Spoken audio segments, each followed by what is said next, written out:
friends, it's Gloria and welcome back to another video. Today I'm going to talk about my summer reading plans. A big old pile of possibilities. I'm such a seasonal reader, so some of my picks are because they feel summery, whether it's the title or the cover, or I know a little bit about the setting, or I'm just kind of in the mood. Some of these are just moody picks. So let's get into some of the books, and as always, please tell me what I should prioritize. Have you read any of these? Which ones would you highly recommend that I focus on?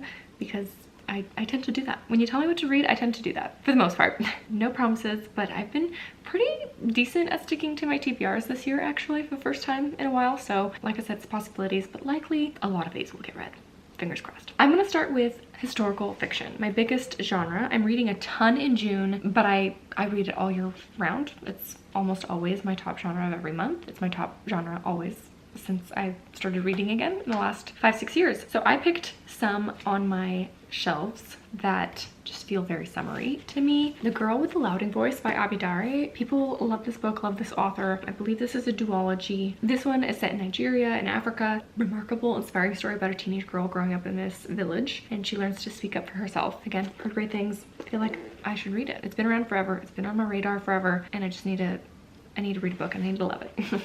Another one set in Africa by an author I've read before and loved, Bianca Moray's If You Want to Make God Laugh. I've read Hum If You Don't Know the Birds, and I really love that book. This one is also set in South Africa in Johannesburg, and it has to do with the threat of the Civil War and the growing AIDS epidemic. And if it's anything like her other book, they're kind of connecting two stories from people from very different classes, different walks of life. Obviously we know a lot about the segregation in South Africa, so it always touches on that kind of stuff. At least her previous book did. I've heard great things about this one too. I feel bad. This book has been on my summer TBR, I think, for the last 4 years. The Island of Sea Women by Lisa C. I'm gonna read it this summer. This is the summer. I think this cover is beautiful. I've read a couple Lisa C books, I think, maybe just one, and I thought it was all right. I've heard fantastic things about this one.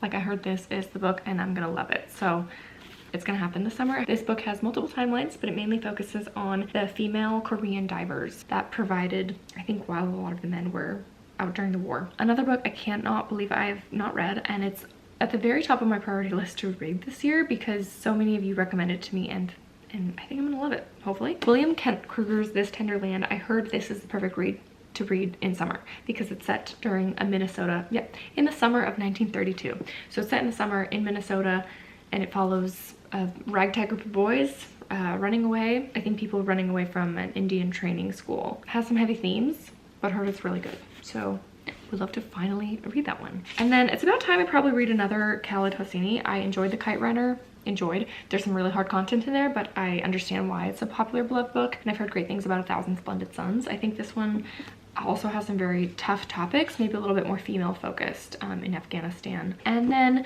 this one I want to read because I went to an author event. One of my very first ones. I had this book signed. She's a local, not only local Oregon author, but like local to the exact town I live in outside of Portland. That is Christina McMorris, and her newest book is The Girls of Good Fortune. It was really fun to hear her talk and hear about her inspiration from the story. This one is set in Oregon in 1888. I think it focuses on several aspects of anti-Chinese sentiment in Oregon during the 1800s, but primarily around the Shanghai tunnels in Portland and how people were shanghaied, people were kidnapped and put on ships, and the whole history behind everything that went down in Chinatown in the 1800s when all of kind of the debauchery was going on in Portland at that time. I think it also pieces together some other horrendous circumstances that happened in Oregon about a group of Chinese miners that were all massacred, and so I think it focuses on several of those stories. One that highlights the Chinese American experience. So this one I would love to read about my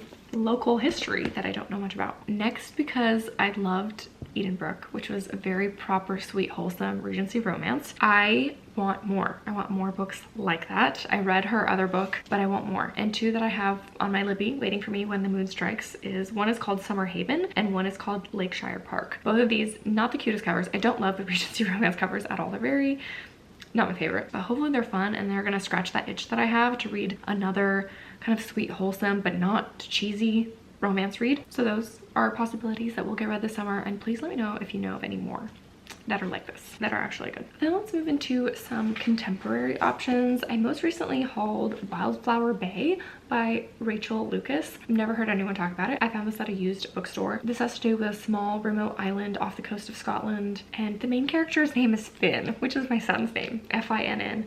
So that's kind of cute. It could be super cheesy and that's why no one's talking about it, but I love this little cover and it feels sweet and summery. A book I've heard brilliant things about, like everyone loves it. Oprah's Book Club 2020. American Dirt by Janine Cummins. This one is set in Acapulco, Mexico, which I've been to.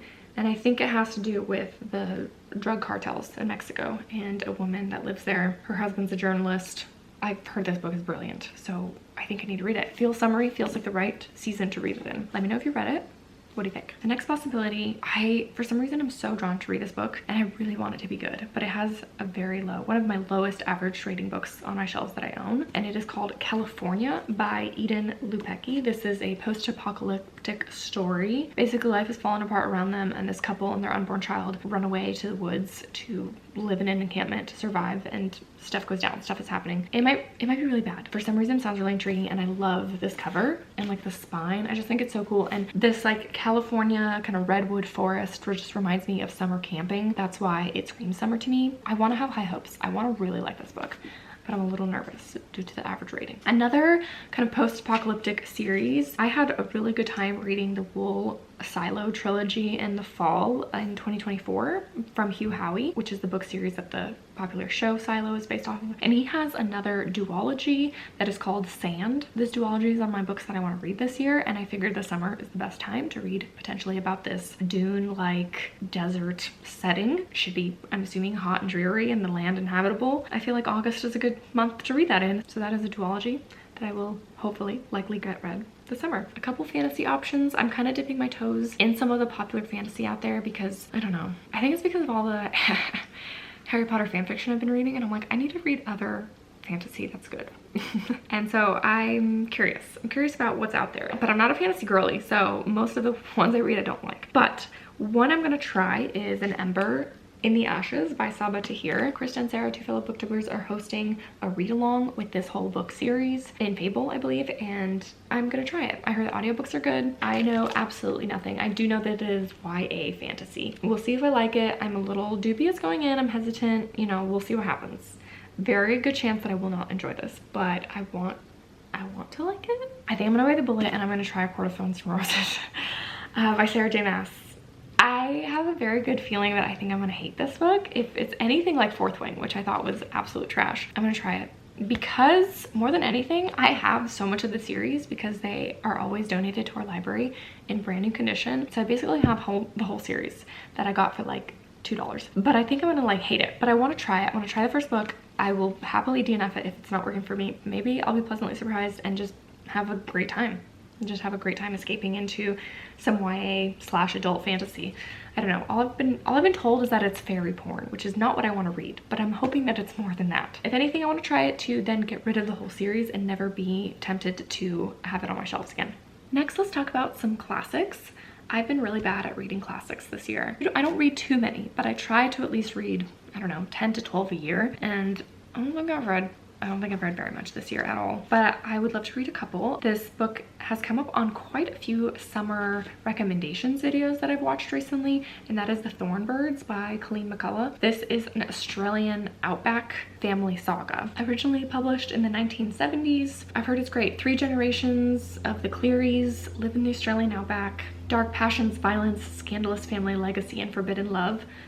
I don't really love those subjects, but I want to try this family saga, and I want to find a new classic that I love. One I want to read in July for Jane Austen July. I have 2 books of hers left, and I'd like to read Mansfield Park. Besides Pride and Prejudice, this is the story that I'm most familiar with because I've watched the movie adaptation so many times. Like, I mainly only watched the Pride and Prejudice 2005 adaptation, and then this one that was always on Netflix. I don't know, I really liked it. So I might be in a minority. I feel like a lot of people don't like Mansfield Park, but I think I might like it. Obviously the book might be very different from the movie, but I would like to finally read Mansfield Park and check another Jane Austen off my list. Next, this one was on my spring TBR, and I think it also will work for summer, but I Captured the Castle by Dodie Smith, a YA quirky family little story set in Ireland, I think, and I want to read it. and I'm sad I didn't read it in spring, so hopefully summer. I think I'll have to try the audiobook for that one. And then this one is also recommended for summer reading, A Room with a View by E.M. Forster. I know it's set in Florence, and I've visited Florence. I have very happy memories of going to Florence with my sister. We went in the fall, but I mean, it felt like summer. So I would love to just feel the Italian vibes. I think it'd be so fun. I know nothing of the story. I know there's a movie adaptation with Helena Bonham Carter and I think Johnny Depp, maybe? I'm not sure. Both of them are in it. And then some nonfiction options. I've also been awful at reading nonfiction this year. I tried to, in the past, have had a 60-40 split with 60% fiction, 40% nonfiction, at least, if not more. And this year, I think my nonfiction's at like 13%, which has just never happened. That makes me sad. And my nonfiction shelf is jam-packed, so I need to read some of these books. A couple that feel summery to me is The Boy Who Harnessed the Wind by William Kamkwamba. This is a story about a boy in Africa who built a windmill and saved his town or helped his town. And I think there is a buzzword challenge for August or maybe July to read a book with technology on the cover, and I'm gonna cheat and say that a windmill is technology and though it's not plugged in. And then The Library Book by Susan Orlean. In April 29, 1986, disastrous fire broke out in the Los Angeles Public Library. This is a story, maybe a little bit true crimey. Heard good things, should try it. Felt summery. And also West with the Night, a nonfiction set in Africa. This is an older copy of a book and it doesn't have a synopsis on here. I believe this has to do with a female aviator in Africa and a crash, because based on the plane here crashed. This feels like a classic nonfiction that I should read. And I also reading a book with "with" in the title is a challenge and for my summer reading, so that is an option. And then one thing I'm in the mood for, I haven't read one in a while, and I'm in the mood for a culty nonfiction. And the 3 books on my shelves that all fit that criteria is option A, Under the Banner of Heaven by John Krakauer, Jesus Land by Julia Sheares, and Unfollow by Megan Phelps Roper. This one has to do with the Westboro Baptist Church. This one has to do with fundamentalist household, 1980s. They all go to the Dominican Republic to be part of the program. Some stuff goes down. And then this has to do with the fundamentalist Mormon church. So, possibilities for when I'm in the mood for a culty read. I feel like that could be good. Let me know which one of those I should pick up if you've read from any of them. And those are my possibilities. I hopefully will get quite a bit read this summer and enjoy my reading, find some new favorite reads. I just really need to read some more books that I love, which I know everyone wants to do, but I've read far and few between the last couple years, and that could be because I'm not picking up the right stuff. I also am happy that a lot of these books are, well, all of these books almost, except for a few, are books from my shelves, which I also want to prioritize this year, and I'm doing okay at. So yeah, those are my options. Let me know what you think I should read, what I should prioritize, and I appreciate you guys spending some time today with me and watching, and I'll see you in some more book videos soon. Bye!